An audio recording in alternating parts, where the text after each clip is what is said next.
maanta qadar sharafeed ahaa uu ra'iisul wasaaraha u fidiyey wasaaradda iyo labada guddi ee dastuurka kan dib u eegista iyo kan la socodka iyo dib u eegista dastuurka oo labada aqal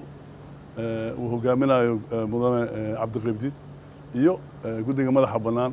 ee dib u eegista dastuurka uu hogaaminayo mudane afrax iyo wasaaradda qadadan waxay qadar shaqo ah annagu qadaynayna ayaan shaqana wadnay oo shaqadan waxay ku saabsaneed inaan iswaraysano ra'iisul wasaarahana inaan ka siino warbixin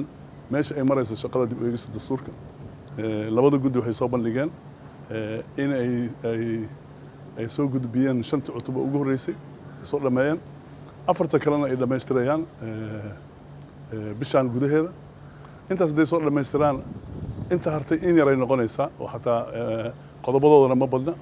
marka waxaan ku faraxsanahay in bishaan ay soo dhamaan doonto 75% dib u eegista dastuurka dhinaca farsamada ah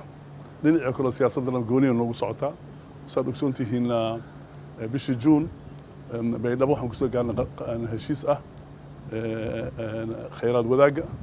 iyo mid mataqaanaa hanaan doorasho federaal ah hadda waxaa noo yaalo oo sugayo saxiixid sugayo ama heshiis hanaan garsoor federaal ah iyo awood qaybsigi usbuuca soo socdana waxaan qabanaynaa shir weyn oo khubara isugu timaado oo laga hadlayo hanaan maaliyadeed oo federaal ah waxaan hogaamin doona wasiirka maaliyadda wasaaraddeedana iyo wasaaradda arrimaha gudaha labadaba way kala shaqayn doonaan dabcan kuwaas haddaan soo dhammaystirno iyo 25 hartayday soo dhammaystirno waxaan ku rajo weynaha horaanta sanadka soo socdo inaan soo afjarnaa dib u eegista dastuurka